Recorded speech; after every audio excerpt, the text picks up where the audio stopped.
two fellas from Kansas and a whatever from Indiana are looking for the signs and into the stars for the perfect pair of motion pictures. out there. A couple of flicks, 3 corn-fed cinephiles, otherworldly connections. This is the Midwestern Crop Circle Double Feature. Yet another movie podcast.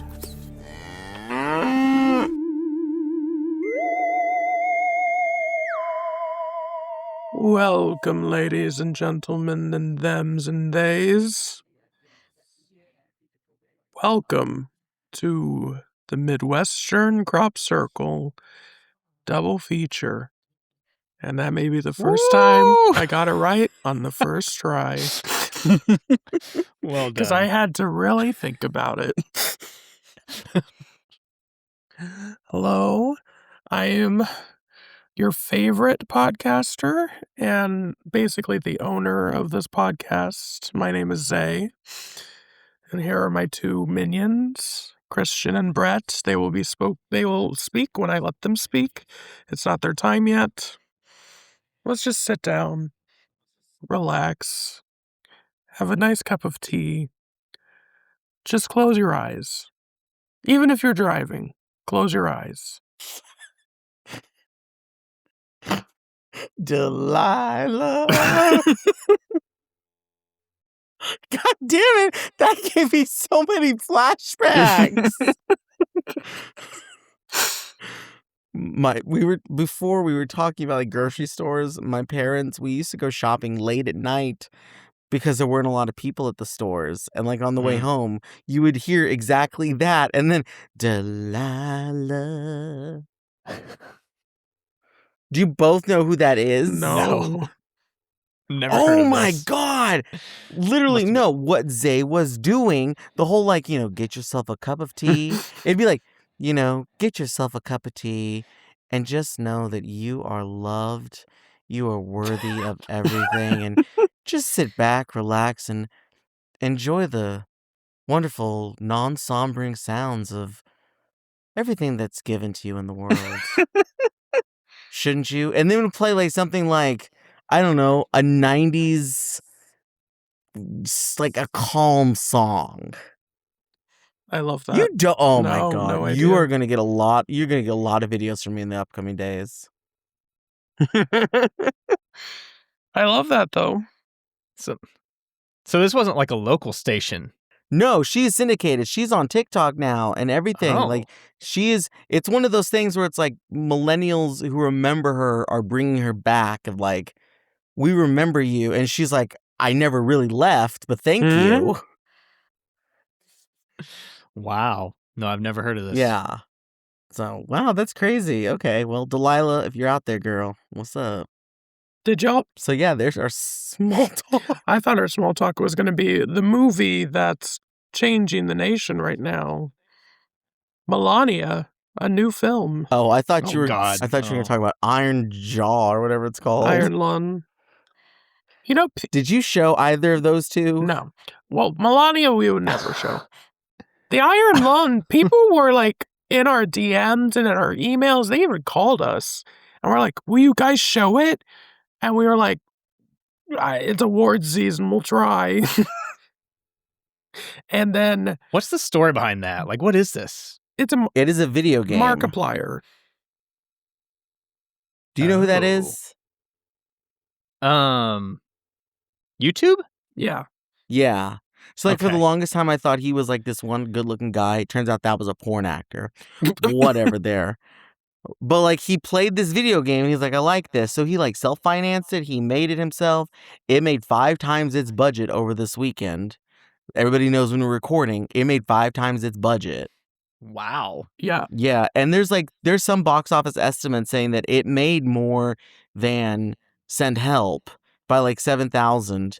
But Hollywood didn't want to be like, yeah, the self-produced YouTube star's #1 movie. No, thank you. Yeah. So people were like begging us to show it. And then it was literal. We were like, let's just reach out and see what we can do. And when the second we did that, AMC was like, we got it. And then they just didn't return our calls.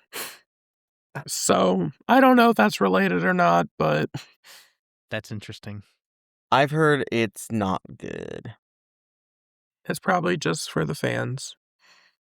But yeah. Makes sense. But it's nowhere near as good as Melania. Which, Christian, you saw it 3 times this weekend? When I went to see it the first time, I really didn't care. Do you? I thought that it lacked something. The second time I saw it with friends, I thought, this is okay. I understand it. The third time I saw the quote along, Quote. and I thought, this rivals Citizen Kane, Oh, God. The Godfather Part 2, and Casablanca as the greatest film I have ever seen. Be best. Good. That's good.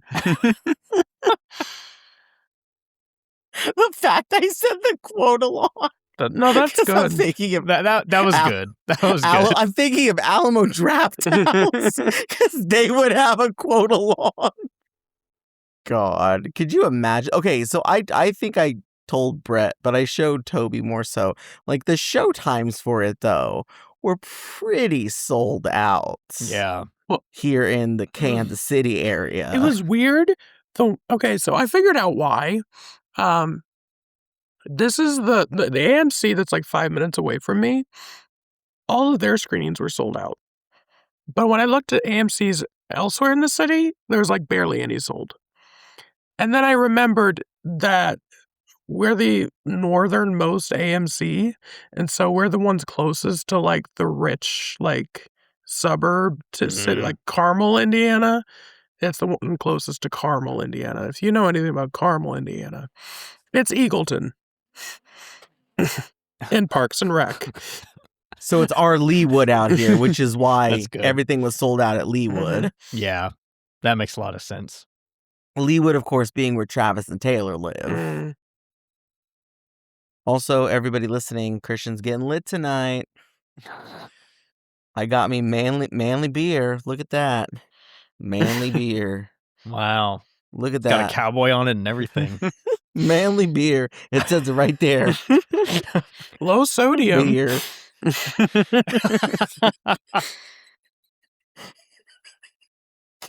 Damn it. Oh, shit. Oh, I'm dizzy.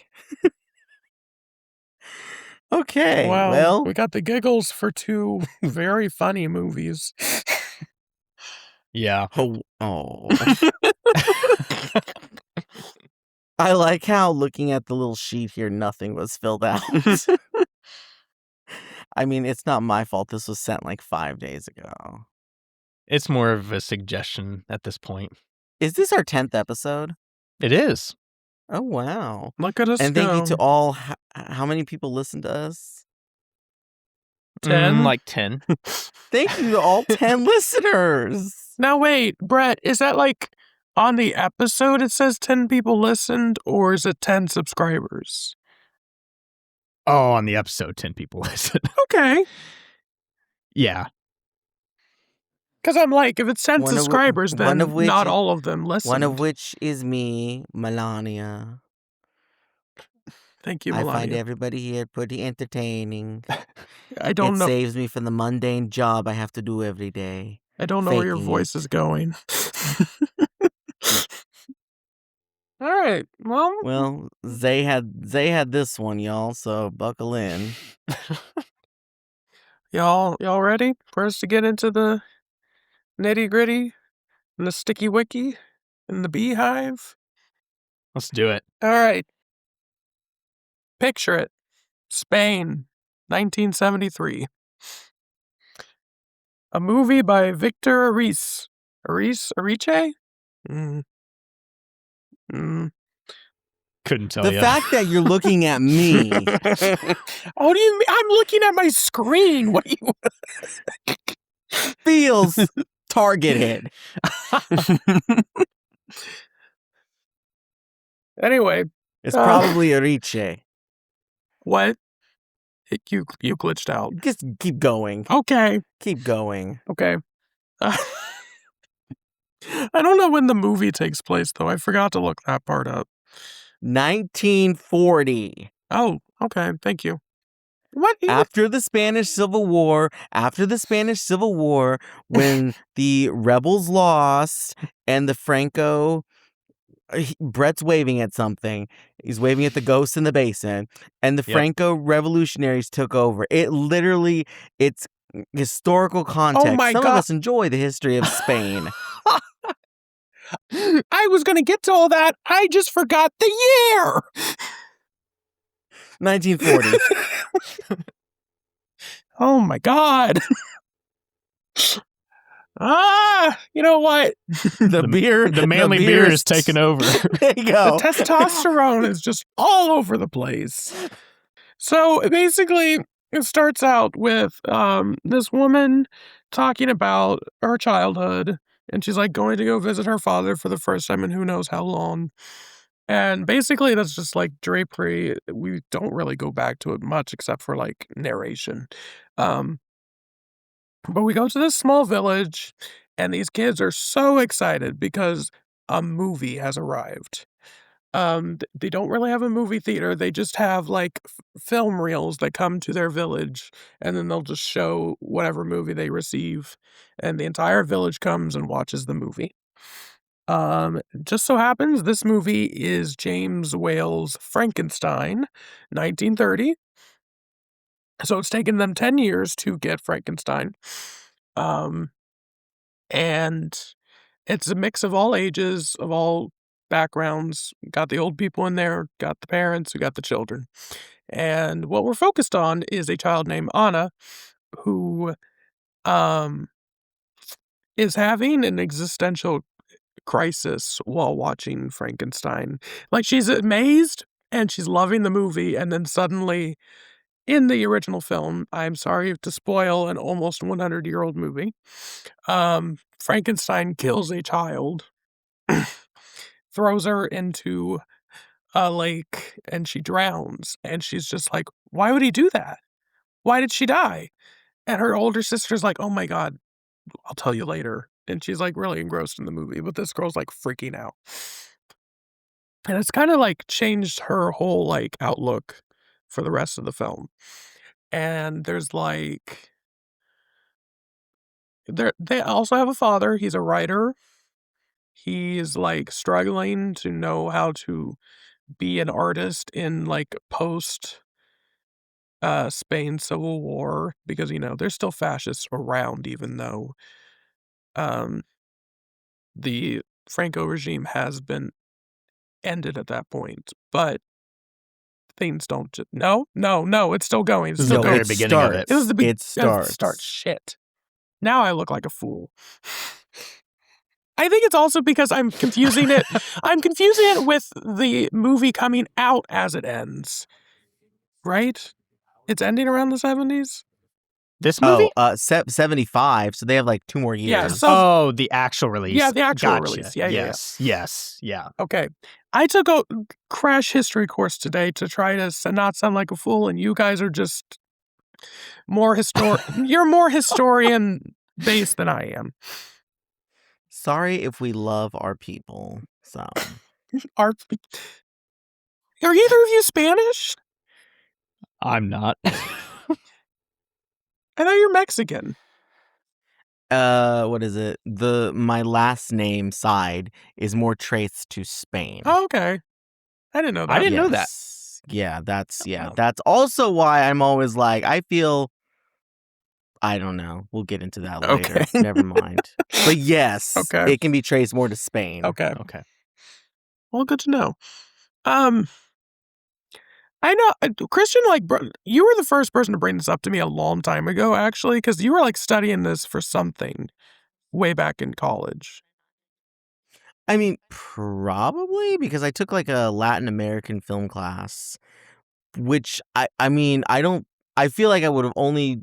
Okay, Latin America meaning, like, Central South America. This is Spain, this is Europe.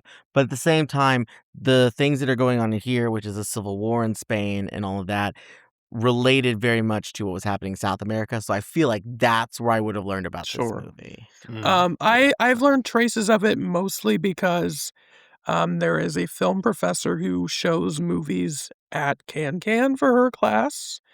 And this is like a big, cool. like, this is like overarching, like her biggest, like, how the Franco regime influenced Spanish film. And that's how I watched this for the first time, like 2 years ago. But, Pedro Almodovar is big on, like, talking about how it influenced his work, and even Guillermo del Toro. So, um, but yeah. Where was I? Oh, yeah. So, the father is a writer, doesn't know what to do about that, but he's also very absent in his children's lives. Like, we don't really see too many, if any, scenes of him interacting with the children. No, there's like a pivotal scene where he's like in the park with them, and then there's like a poisonous mushroom. I like that scene. Um, but yeah, so all of it's like everything's connected basically. They go to school, they're having a class on anatomy, they're putting Don Juan's body parts together. And then Which is so funny because, like, in 3rd grade, you kind of learn about, like, the innards of human anatomy with, like, this is your heart, this is your lung. Mhm. And I like the Yeah. setup of that. Did you all have like the traveling exhibit at your school where like you go inside and it's like you're walking through the human body? No. Brett, Wow. I went to a Catholic school. The inside of a human body doesn't True, exist. true. I went to a poor school. Guess the farm was the bougie farm. I guess so. Back then, at least. We had the star thing, but I think that's pretty universal. Like, it was like a big balloon thing, and you got to see constellations. Oh, I guess it's universal in Must be an Indiana. Indiana thing. Well, okay. Whatever, Brett. You got the human body. I got the stars. Christian got nothing. Sorry, Christian. No inflatables for you. But yeah, and then there's also the sister. The older sister takes her out to like this abandoned shelter barn kind of thing. And that's where she's like, that's where I saw Frankenstein, because she's like a kind of problematic character in this, who's like, her sister is going through it, and she's just like, I'm gonna mess with you. I'm gonna mess with you so fucking hard. But she's like, that's where I saw Frankenstein. And however, that's where it ends up. She sees like one of the freedom fighters is like injured and takes shelter in there. And she actually befriends him despite her like kind of being terrified of just this man in there. Um, and then she's just like a very quiet character. She's just like staring into the distance most of the movie, just like thinking. Um, and doing just like figuring out like what is my existence. Um, and at one point later, her sister pretends to be dead and really freaks her the fuck out. Like literally stops talking, just bedridden because she freaks out so And she, bad. like, doesn't even That- breathe or anything. Scene is wild. And yeah, it's just the adults being like, oh, she'll get over it. She's a kid, that's just how kids are. And then clearly not, because we're seeing all this from the POV from her as a child. It was just like, I don't know how to deal with all this shit. But yeah, I liked it. This is one of my favorite movies now. I've seen it for the 3rd time now. And I just love its themes on like loss of innocence, especially because, these kids don't know that a war is happening, but it's going to become very apparent to their everyday lives. Especially, with the soldier just appearing, and, just the girl figuring out what death is, and like very soon death can become very closer than an abstract concept in her brain from a movie. And yeah, I thought about what that movie would be for me, and I thought of 2 movies. One is the opening scene from Twister, Oh. where the father gets, Sucked out of sucked the yeah, and my dad changed the cellar. movie, so I didn't know how that movie actually ended. So I had a very, huge irrational fear of tornadoes for, the next 5 years. And the other one is Left Behind, which, yeah, if anyone grew up as in those, evangelical households from the late '90s to the mid-2000s, you know what Left Behind is. It scared the shit out of 8-year-old me. And yeah, so I really relate to her as a child that was, given very deep concept, also thinking, growing up I was in kindergarten when 9/11 happened, so it's, thinking about all those, things I wasn't aware of, but I was becoming more, culturally desensitized to, um, yeah, and just sitting as a child with very deep thoughts that I couldn't speak out loud or else my parents would be like, "What the hell is wrong with you?" And or you're going to hell. I wish that you would have asked us, what movies were the traumatizing movies to you as a child? Oh, Because I would have said none. oh my god. I'm trying to think of it, because I know they were there, but I'm struggling to come up with any that, particularly stand out. I did not watch scary movies as a kid, just because, before I even got to watching them, they scared me. Just the idea of them. But what's funny is I do remember as a kid watching this scene from Frankenstein where he throws the girl in the lake. And it was on TCM when I was a kid, and that was the scene that was playing when I don't know, I was flipping through the channels or something, and I was like, "Oh shit." So it did scare me. I would say I was not as inquisitive as a child to think about the things that Anna is going through in this movie. I can't really pinpoint when that happened for me. I do remember even being 3 years old at my grandpa's funeral and seeing him in the casket. That's my first memory of death. Oh my god! But I don't know. I mean, I was 3, so I didn't think of it. I mean, I thought of it, but I couldn't tell you what I thought of it at this point. So I was familiar with the concept of death very early, and I do remember 9/11 happening as well, but I can't pinpoint when or if it had a really profound effect on me like it does on in this movie. Oh, Christian, I have a I think that much people Oh, I was gonna say, I think that people who are our age that remember 9/11 are liars, because I sure as hell don't remember it. Really? No. I only vaguely remember it, I couldn't tell you what was happening. They shielded us from that for years. Not us, I saw that TV Oh, on. not us. You're in Catholic school. We're in public school. Wait, what were you gonna criticize me about, Zay? Oh, I was gonna say my first experience with death is a lot more fucked up than Brett's. My parents had a husky that they did not. Oh my Oh, god. no. Oh, nope, it's gonna get worse, guys. You don't even know where it's going. They had a no. husky that they did not train well whatsoever, and it just got very aggressive about things, and they got a kitten. No, I didn't see the kitten get killed. I saw the puppy get killed. And there was Oh, God. blood to this day, I can remember what it looked like, and I was 3 or 4. And I was like, "It's okay. It might just be ketchup." Oh, God. Yeah, that's a little more intense than mine. Yeah. I guess we're talking about death stories, aren't we?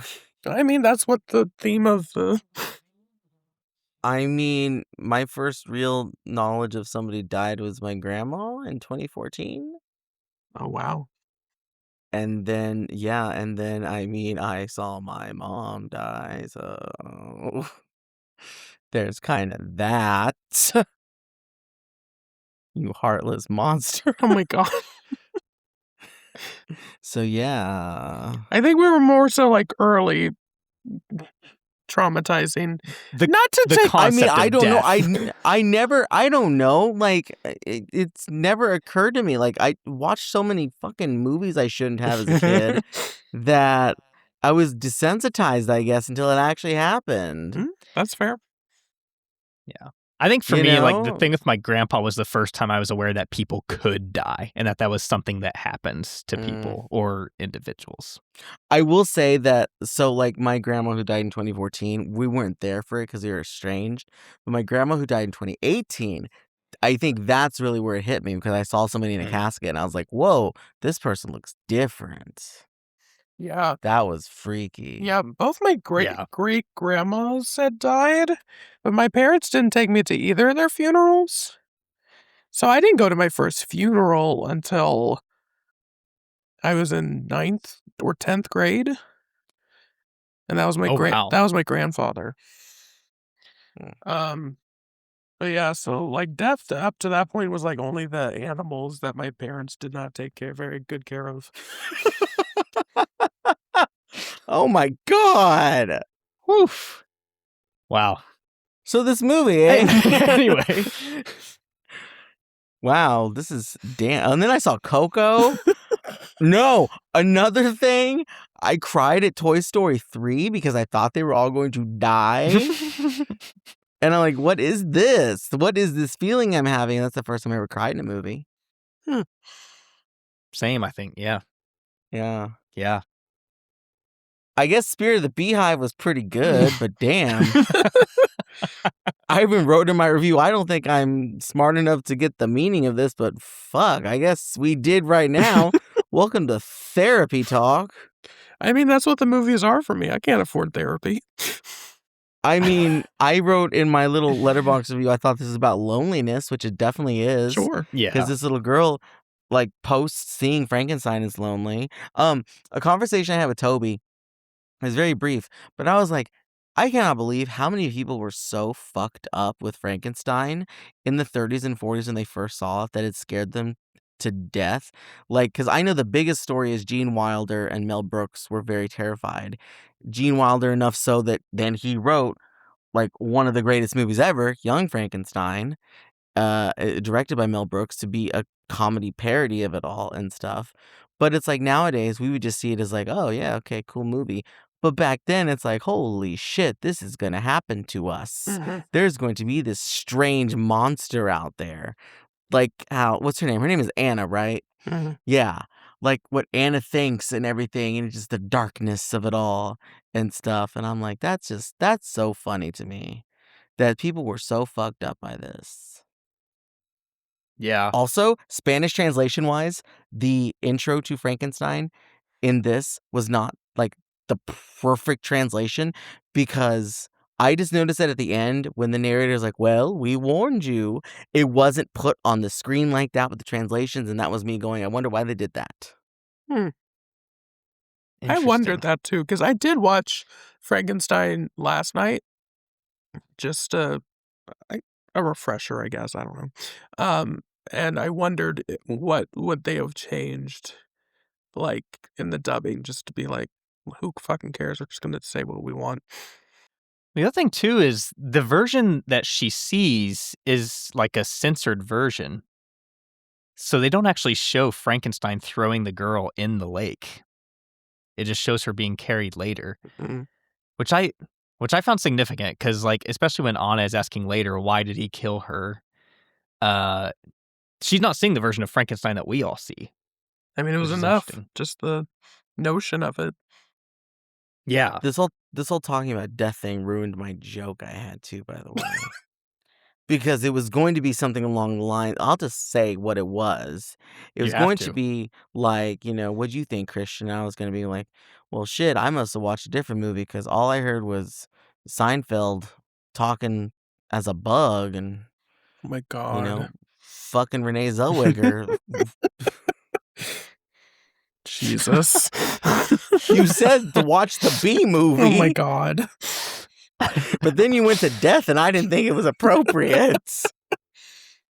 That scene where she's looking in the water, by the way, terrifying. What I find interesting about Anna and her relationship to her fear from Frankenstein is that she's also curious about it. And that's something that I relate to to a degree, as a kid and even now. She's terrified by Frankenstein, the movie, and the figure of the monster and all that, but you can tell that she's itching to know more about it. Mm-hmm. And that's part of the reason why she is like so drawn to everything that Isabel tells her. I think the movie does a really nice job of how like Isabel is certainly mean about it, but they're also at the age where like they're not very far apart in age, but Isabel is just old enough to where she has that level of understanding that Anna doesn't. And so it's very easy for her to play on that. So it really stuck out to me. I think also the Anna Torrent's performance, there are a lot of moments where you just see her and it's just a close up on her face and it's just like pure sadness. Like I've rarely seen sadness portrayed in a child so easily as that. And she just has the face for it. And the way she goes about it in this movie, it just works really well. So, I mean, the stuff of her, like, the loss of innocence, being a child, living under a regime, worked really well for me. I will say that I can't help but wish that I knew more of the history, because I kept seeing that a lot of what's in the movie was symbolic of the Franco regime. And I didn't pick up a whole lot on that just because I don't think I know enough. And I don't know if it's so much a portrayal of living under a regime in general or if there is specificity to the Franco part of it. Don't we live under a regime right now? Who said that? There you go. It's also like what you bring that up, because I'm always thinking when I read into that a bit where it's like the countryside people, I mean, they're just getting over the war that was fought because Spain did not, as far as I'm aware, they did not participate in World War II because they were going through their own thing with the Civil War there. Which I think you can really get a lot of good context with Pan's Labyrinth. But it just, the countryside people, it's like, why do this is not our thing. Why do we have to go fight in this? Why is this coming to our backyard and stuff? Because this is like, the town itself is run down. It's not a rich town or anything. All the homes are pretty much bare bones, yada, yada, yada. But at the same time, there is this stuff going around.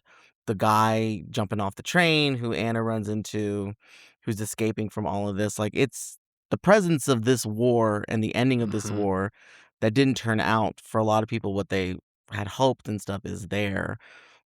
But it's like, we just want to sit back and enjoy our little movie while we have the chance to, before our government takes it away from us. Sound familiar? Who said that? I really like the scene of the whole community theater setup. It's like the magic of the movies comes to them, and they have this little tiny screen. They have their little chairs that they pull out when it's time to watch a movie. And I found that really effective. I mean, I don't know. I think it's very sparse and, I don't know, very minimal, but it really works for them. There's that one shot too where it's the classic, you're seeing everybody's faces with the projector going shot. Yeah. It's in a lot of different movies. I'm like, we listened to Amy Poehler's podcast this weekend where she talked to Ryan Coogler, and him and her were both like, it's just so fun to sit in a movie theater still. Mm-hmm. And it's like, even if you see, like, what did I see this weekend? Send Help. It was pretty packed. And the reaction of people and stuff. And then you see, like, Brett and I went to go see No Other Choice, packed, like, reactions of people and everything. When I saw Melania for that quote along, like, me and the girlies, we were just jamming out. It also reminded me, going back to my childhood, my elementary school, we would, like, have movie nights, and, like, we would just sit in the gym and watch a movie on a projector, and it would just be, like, something that came out 6 months ago, but people would, I like, wonder I wondered how that works these days because they still do them. And stuff. Like, I honestly feel it'd be the loudest fucking environment in the world. And nobody would be watching the movie. See, Because they'd be like with iPads and like, Mommy, I already seen Sure. Encanto. Yeah, I could see that for sure. Because back in my day, everyone was just like perfectly happy to watch Happy Feet or Open Season. Those are the two I remember most. To not be in class. Oh, no, it wasn't Fourth even... grade, we watched Singing in the Rain. We watched The Ten Commandments. We watched Westward, The Women. We watched El Dorado. No, but for us, it wasn't even like during class. It was like after school. Oh, gotcha. I see what you're saying. Yeah, it was just a special little event we could go to.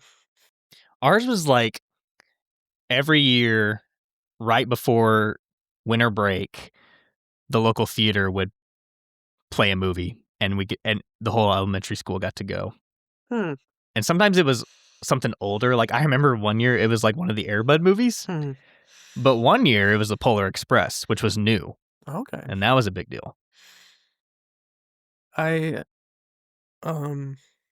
got a message a couple weeks ago of the school teacher being like, "Can we rent out a theater and watch the Super Mario Brothers movie that's coming out in April?" I'm like, "No, ma'am, that is not how this works." Nope. There's supposed to be a theater here built. Well, it's built, but then COVID hit and their plans changed to like cover bands, and it is the saddest. It is the saddest fucking thing in the world to see every week. They have like the Elvis cover band and the Neil Diamond Experience and rocking out to the 80s, and then once every 5 months they're like, "Here's a movie." Damn. There's like an old historic theater in the city next to us. And they show movies weekly, thank God, but then that's how they fill out the week is like Tuesday through Thursday. They usually have like a cover band or something in there. Don't people have lives? Like, why are we cover banding these stuff? That's how we got Song Sung Blues, okay? Hey, and that's how Kate Hudson got her Oscar nominee. Christian and I went to a theater years ago in Ottawa, Kansas, where their old movie that they always showed was the 50-foot woman. Is that what it's called? Attack of the 50-foot woman. Attack of the 50-foot woman. Yeah. Wow. And I asked them, "Why do you show this?" And she just said, "Because people like it." I'm not even sure if they show that anymore. I don't think they do. But we were not the only ones there when we went to go see it. So they literally just maybe she was on something. They played it off a DVD. I was like, yeah. All right. Right on. Did you all make anything of like the stuff with the actual Beehive with her dad? That one was harder. That one's harder for me to sparse. Same. You mean the titular Beehive? Yeah, the titular Beehive, yeah. I mean, I get it from like maybe like a poetic metaphor kind of, we're all just bees in a society of, but a lot of like the imagery of like the honeycombs hives, it escapes me a little bit. And even like I watched a 45-minute documentary that's included on the Criterion DVD, and even that didn't really touch on it enough. Because that was like all history and stuff. Yeah, because I tried like looking it up afterwards. Got it. Too. Found it. Google search is God. fascism, which is what Spain has gone through now at this point, like a beehive. Yes, fascism is frequently compared to a beehive in political theory, though this analogy highlights specific structural and ideological aspects rather than literal blah, blah, blah. It demands total loyalty to a central figure, similar to working bees serving a queen, where the individual has no value outside the collective. Okay, so... Yeah, I can see that. Yeah. That makes sense.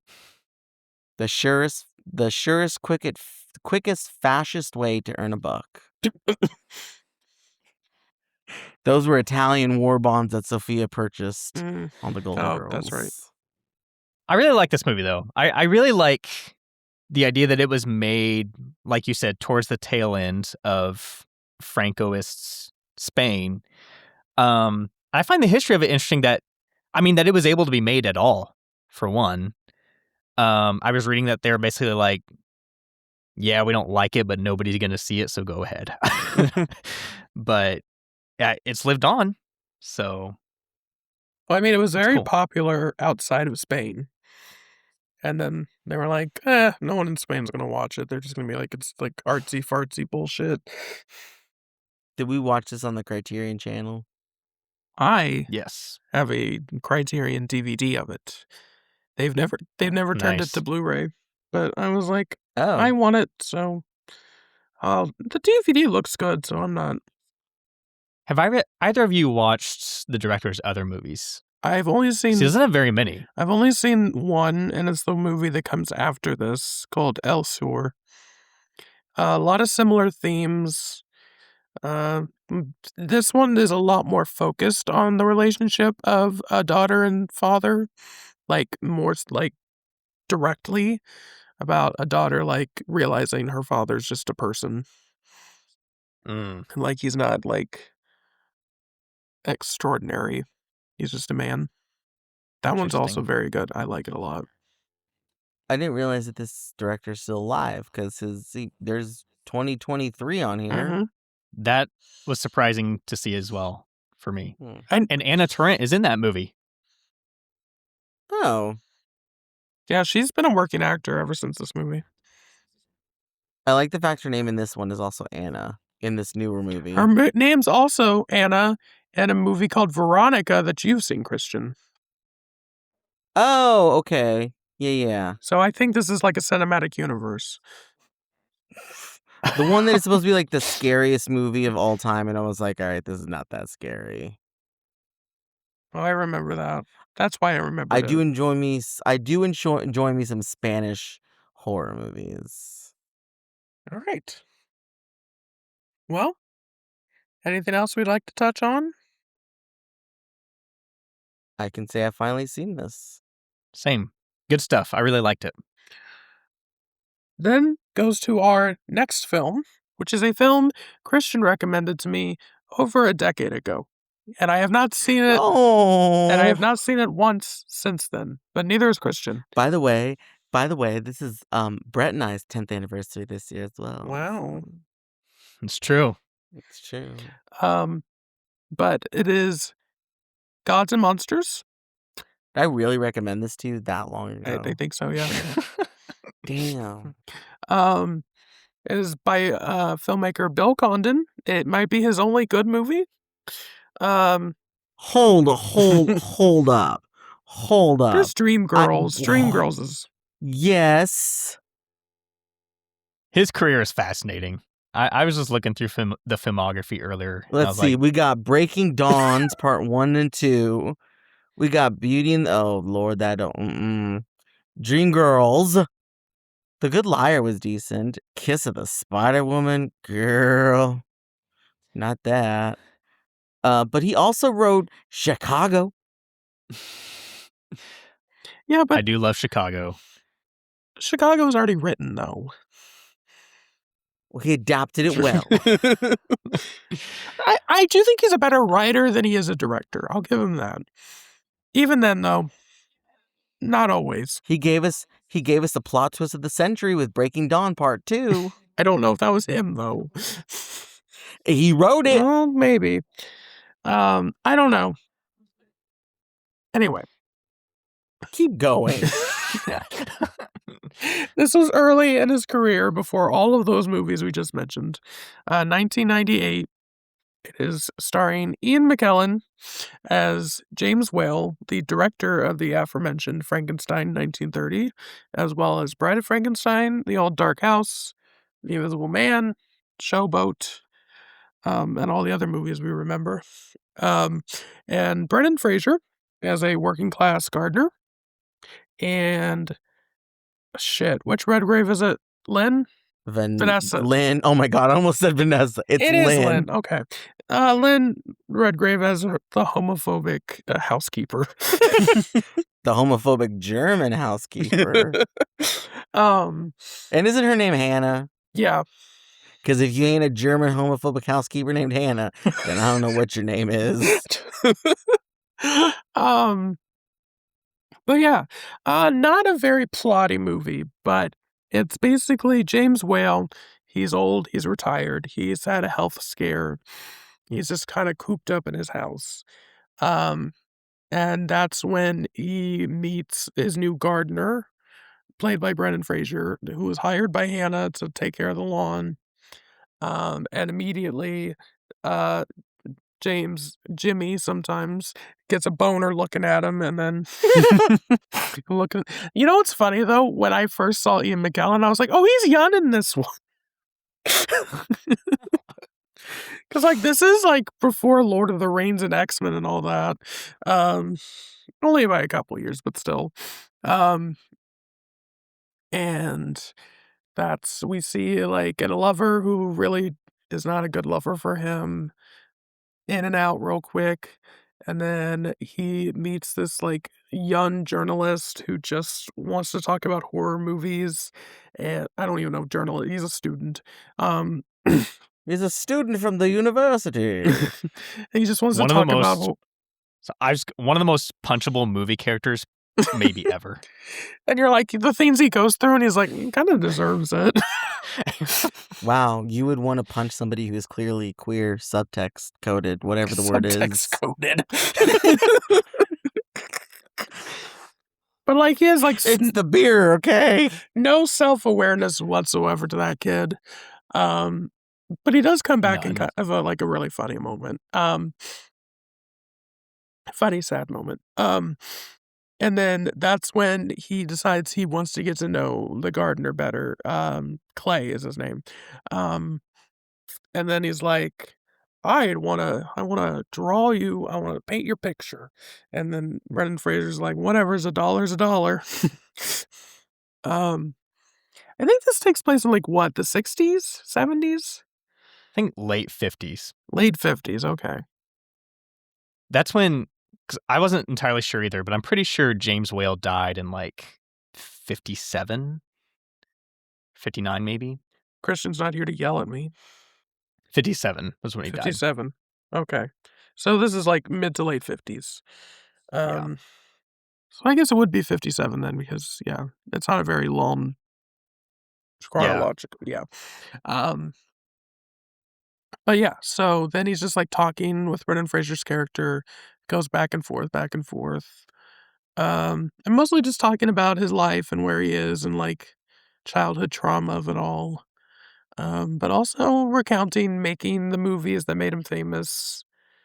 And then we see, like, Brendan Fraser go to a bar, talk to, like, people who are more like his working class level, but they're, like, not his friends. They're, like, really awful people, but they're, like, I guess the only people he has to talk to.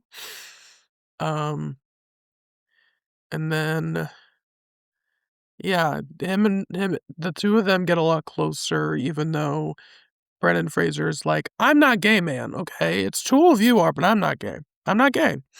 And they go to a George Cukor party with no other than Liz Taylor there. But also his old co-worker is Boris Karloff and Elsa Lanchester. Lanchester. I almost said Lancaster, and I was like, that's not right. So I was close. Also, pause. Yeah. It's funny because in the credits of this, Boris Karloff has a TM, like a trademark by his name. Interesting. Did anybody else catch that? No.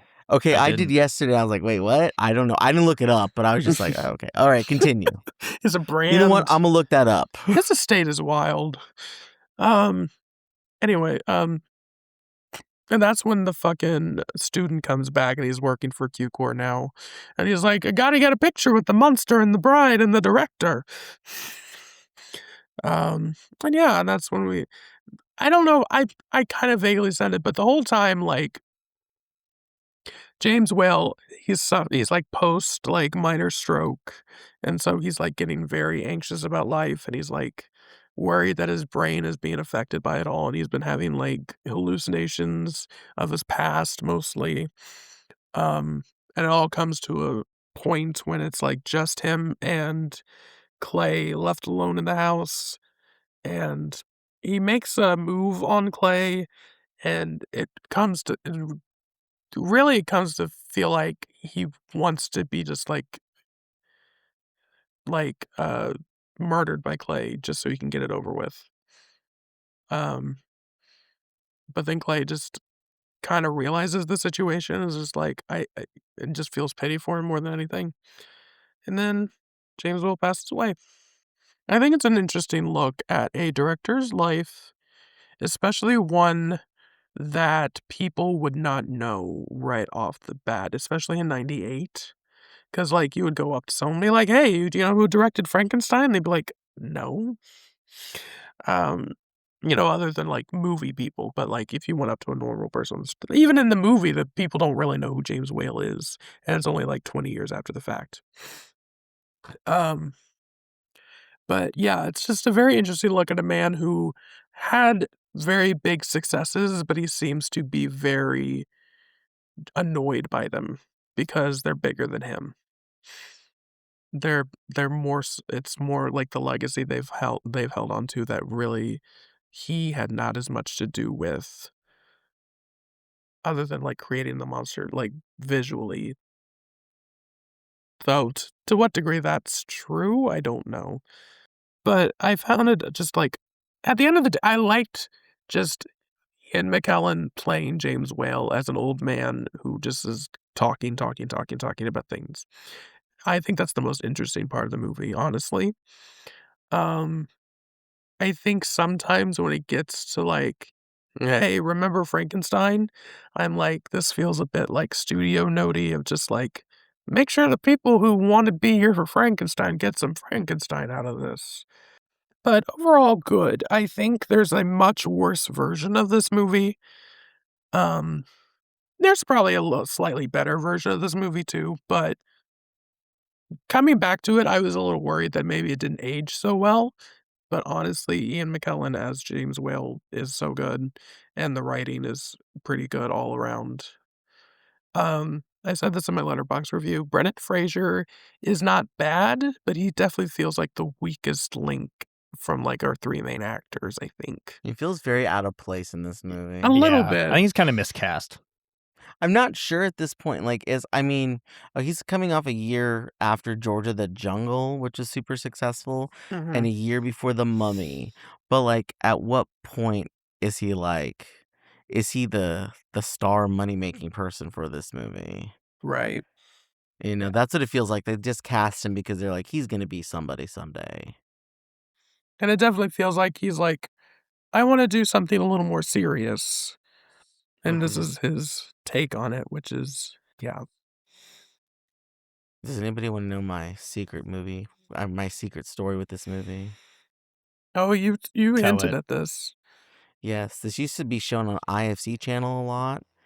And this is one of those where I'd be watching it and have my finger on the back button. Because, like, that scene at the pool, and then when Brendan Fraser goes nude, I'd be like, whoa, what is this? What is this? Thank you, IFC channel. Okay. I mean, I don't know what to say. I like this movie.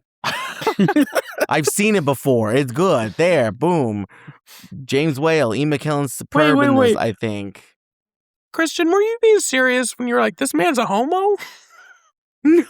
Okay.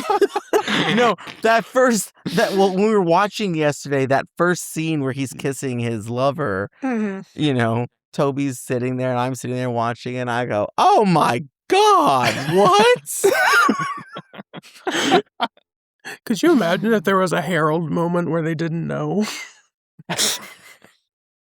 Chris, Now Brett, okay. who's had Am I up? Brett, who's had an experience much like Brendan Fraser in this film. First time watch for me. Yeah, I do think it's primarily a showcase from McKellen. I think he's tremendous in the movie. I really like the way the film tackles him reckoning with the past and kind of longing for partnership and whatever that looks like. I like the way you put it, Zay. there's definitely a version of this movie that is much worse, but I also agree there's a version of this movie that's better. It's one of those that, like, it has good ideas. It's not super deep, and it doesn't necessarily need to be. But it's an interesting portrayal of, like you said, someone who I wouldn't say like history has forgotten, but he's not one of the notable names. He's not the first person you probably think of when you're thinking biopic about a Hollywood director.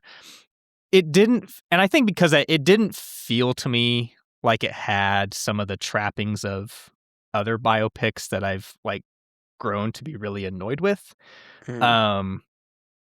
It did feel truly character based, and like we truly have a unique individual here who we're trying to get to know, and we're not just pulling out a history book or a biography on him. So I really think it's interesting how the movie does throw in the Frankenstein stuff. There are some things that work for me and some that maybe don't. I do think it's interesting that both this and Spirit of the Beehive have those kind of almost surreal scenes where you see the monster walking, and sometimes it's Fraser as the monster. I didn't always know what it was getting at with that, but I did find it interesting when the film got into like some of his intentions with Frankenstein. Mm-hmm. Like the scene at the bar where, it's 57, they're watching Bride of Frankenstein on TV, and the girl behind the bar is like, "Oh, this isn't scary. This is really funny." And Fraser's like, "Well, maybe it's supposed to be funny." I like that idea of it, that, for this guy, there was more to it than maybe we think. Well, I mean, Bride of Frankenstein is kind of that, because I like that they do focus more on Bride than the original, because Bride was a movie he didn't want to do, and it was kind of a Gremlins 2 situation. Gremlins 2 was very inspired by The Bride of Frankenstein, where it was like, he didn't want to do a sequel, and they were like, "We'll pay you money," and it was like, "Well, I'm gonna do what I want." And they're like, "Of course, yeah, do it." And that's where it's like, Bride has a lot more, like, subtext, it's got a lot more, like, fun stuff going on and, like, stuff, yeah. And that's why I'm like, I think there's a lot more of him in Bride of Frankenstein. That makes sense.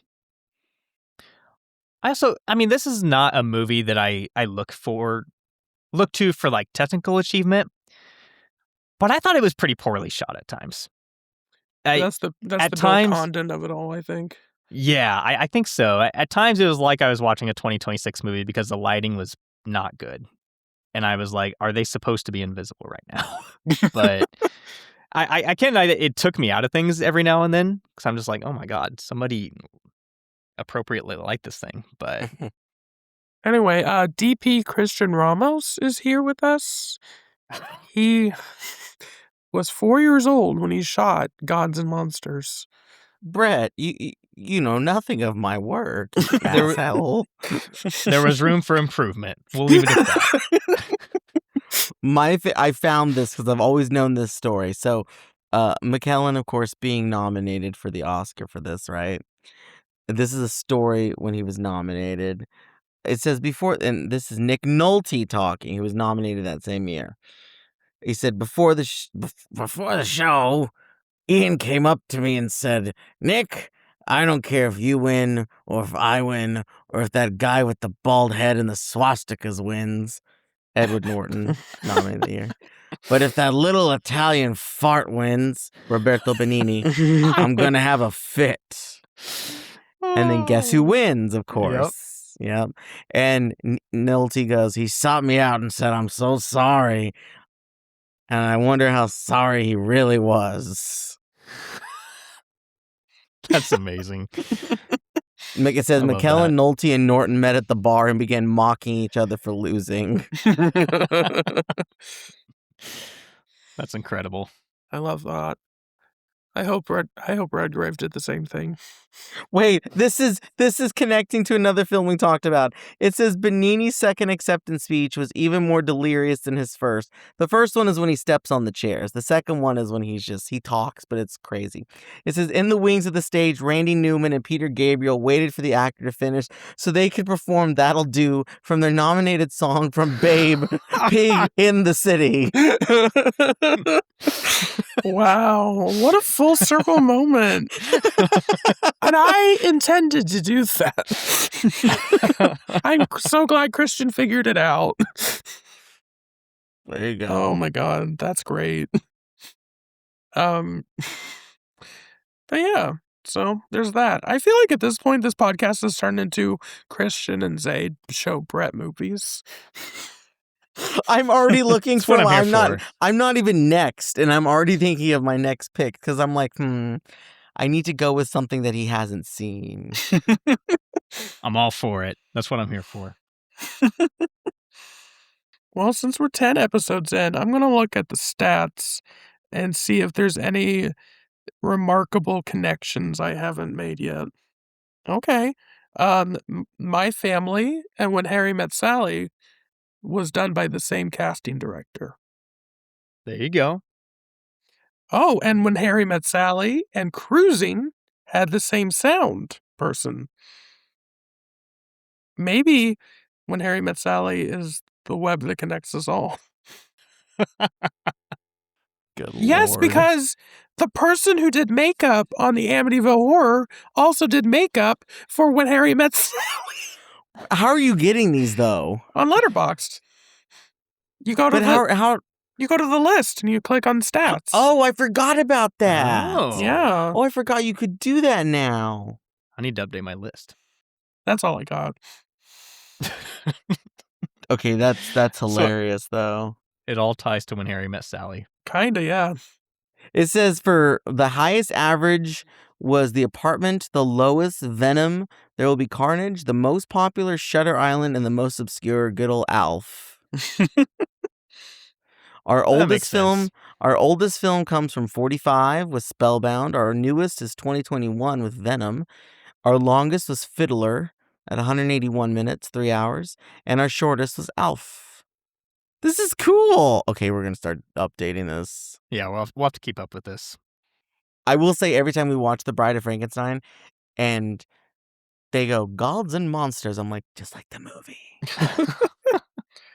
The guy playing Dr. Pretorius in this was not gay enough because the OG actor in Bride is like, with the hands, hold on, I have to tilt the camera down so you can see my hands. Hold on, I have to like sit up for this. On an audio format. I know, right? He's like this, The Bride of Frankenstein. But I guess I wanted to tie it up real quick before Brett announces the next episode. But I just think it's interesting, like, watching these two, because obviously I picked them both for their Frankenstein ties, but just like to see a young life being afflicted by the ghost of Frankenstein, and then an elder at the end of his life also being haunted by the ghost of Frankenstein. And just like, I don't know. I liked it was just like a full spectrum of age. Yeah. I also think like... I didn't even think about that. That is a very good connection. Yeah, that's a great point. I think in Gods with Monsters, it's obviously about a guy reckoning with the past. Mm-hmm. And Spirit of the Beehive is too. It's not the character, it's the director in that case. Sure. But I think they both do that in interesting ways too. I was curious... the connections, obviously, Frankenstein and all that. When you were selecting this double feature, did you start with one and then come up with the other later, or how did you come up with these two? Well, I always wanted to make you guys watch Spirit of the Beehive. And I was looking at, like, I have a list of just, like, movies I thought were good when I watched them, but I haven't seen them in forever. And that movie was, like, towards the top. And I was like, oh, Frankenstein. So it kind of, it came naturally like that. Makes sense. Other movies similar. Can I read these and we talk? Sure. Cool. Pan's Labyrinth. Of course. Yes. Another Del Toro film, The Devil's Backbone, which I read was heavily influenced too by Spirit of the Beehive, which Brett probably has never seen. I have not. You should pick it one of these times. Jesus Christ. Okay. It's good. I mean, it's a horror movie, so I also put Pinocchio just because it's Pinocchio's a child going through the fascist regime of Italy. Yeah. So, yeah. And kind of I mean, he's a child seeing it through a child's eye, so Eve's Bayou, which I put down too. That's a good call. Yeah, cuz little Eve, it's her bayou and everything she's going through in that movie. Beast of the Southern Wild, which we've talked about before too. Whatever happened to her? I Has she hope done she got anything out of since it. Annie? Little Same. Quinvengene? That poor girl. Hold on, we're gonna take a side trip here. We have to look it up. Quinvengene Wallace. It still says she's working. Her last movie was in 2024. Oh. Gosh, she's 22 now. Oh my god. That makes sense, but it feels weird. I don't like thinking about that. She's an adult. Wow. I put The Boy in the Striped Pajamas. Again, little kid who doesn't really know what's going on out there. Doesn't need to be, but also terrified of what's happening with his friend because he knows something's going on with his friend. Have you ever seen The Boy in the Striped Pajamas? I saw it been a a long while. time ago. The fact High Brett school. smiled. The fact Brett smiled. Wow. Beast of No Nation. I haven't seen that It's since it came out, but Same. it's brutal. Capote. This is more gods and monsters territory here. That's the thing, is like, it's really hard to find movies that connect to both, other than Yeah. Frankenstein. Right. The Florida Project. For sure. You two infatuated with that film. I love It's that very movie. good. Behind the Candelabra. I saw that Good and I was old- like, how the hell is that about the Beehive? And then I was like, oh, I forgot. Gods and monsters. Yeah, no, it makes sense. Ed Wood. I thought of Ed Wood while watching Gods and Monsters. Same. Saving Mr. Banks. Reason I put this here is Zay was talking more about like Wales' legacy of trying to, I just don't want to be known for Frankenstein. I made other things other than that. And in this case, it'd be P.L. Travers being like, okay, my book of Mary Poppins is something way more than I've ever anticipated. I don't want it to be what you, Disney, are trying to make it being. But now, who actually knows the real story of Mary Poppins, like from the book? We all know the movie, which is totally different. So, I put Shadow of the Vampire. Brett, have you seen Shadow Haven't of the seen it. Vampire? God damn it. Okay. It's the making of Nosferatu.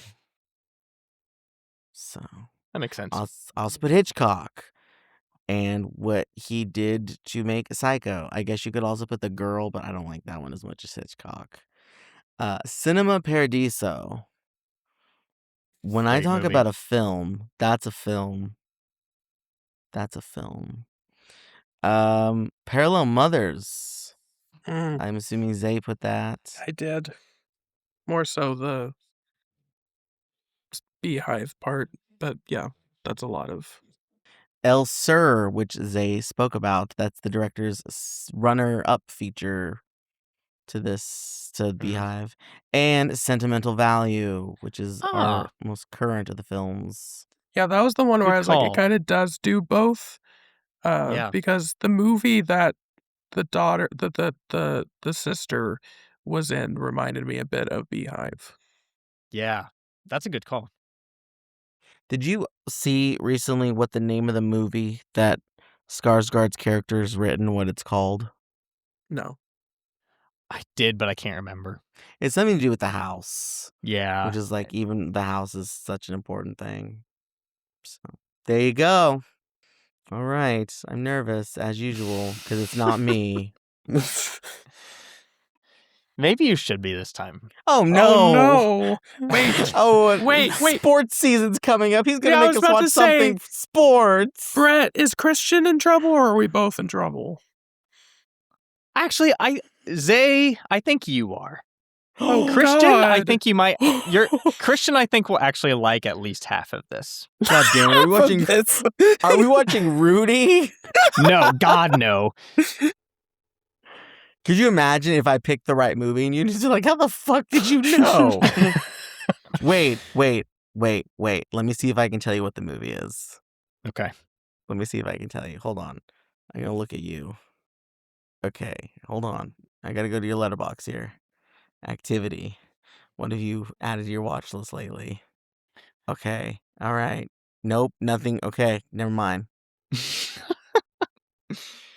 Well, Give me the year. Oh, it'll give it away. It'll give it away too Okay. easily. You'll know Fine. pretty quickly. So I took Christian's advice.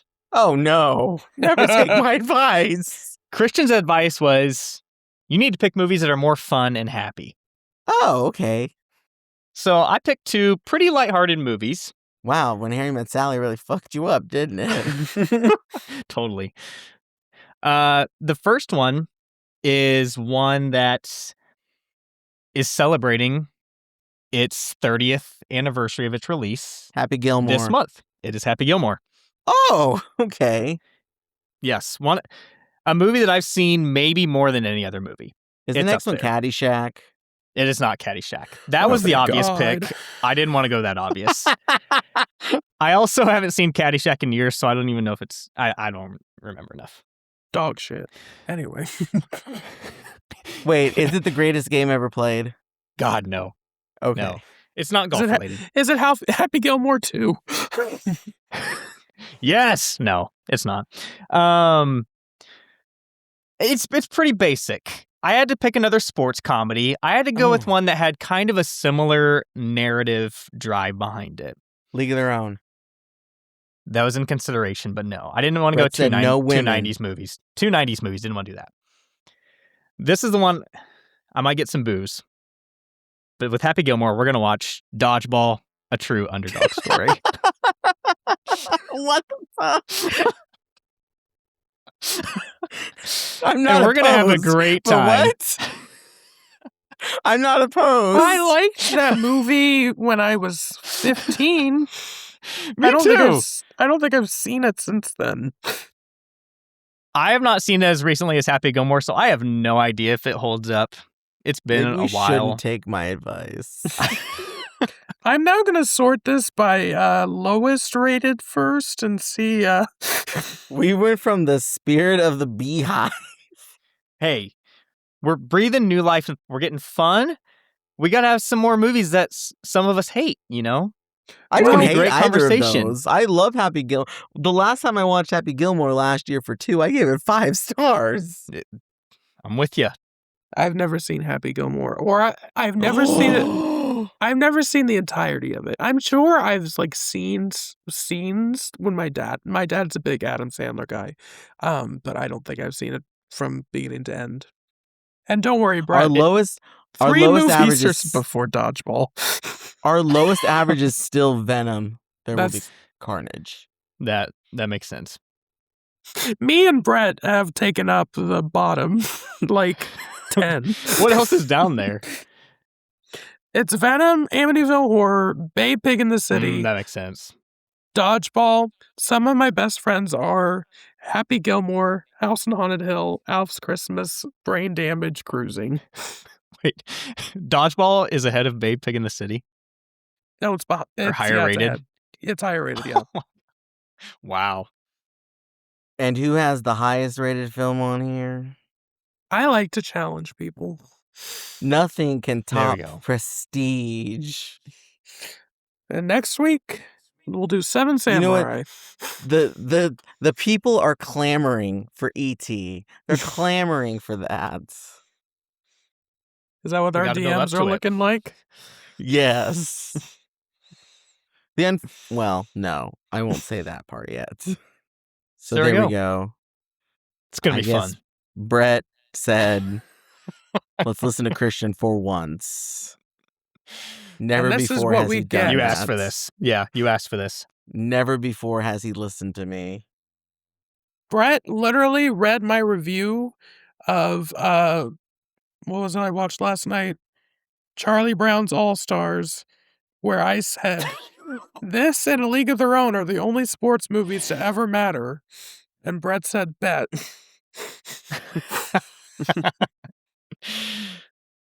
I did almost pick A League of Their Own. Damn it. It was in You consideration. You said enough women films. There are a few reasons why. I'll get into it when we talk about that in the next episode. Well, we did watch Alf, okay? So you got to give Brett that much credit. Credit for what? I don't know. Shit. I will say, I mean, we're getting to the point where Christian has to come up with a live filmed production of a Broadway show. So we're getting to that point. So we're going to cover all the bases. There's even a mini-series I thought about watching. My God, no. I don't have time for that shit. That's a goddamn lie, and you know it. Is that the show? That's the show. That's the show. Thanks End for it on Tune in that. next time. Bye. Bring in your golf clubs. Oh, wait. You should totally... Hold on. I gotta get our name. Hit the Let's showers, see. boys. Spirit. Our name on Instagram is Midwestern Double Feature. And we gained 2 more followers? Oh. Oh, wait, nope, they're just suggestions. Oh. But there were 2 likes on our last thing. Let's see if anybody's commented. Oh, wow. The last one had 5 likes. But no comments. No. But, I mean, some of us do work at a movie theater where they self-promote themselves. And Brett, when did you create start doing that? Could create a QR code at any point. So, thanks for listening. Review, subscribe, Hulu, not Hulu, goddammit. Spotify, Apple, wherever you get your playlist these days. So, There you go. fare thee well. Bye. Bye. Get out of here. Sweet dreams, Out, terrifying out, dreams, out, gods out, and out. monsters.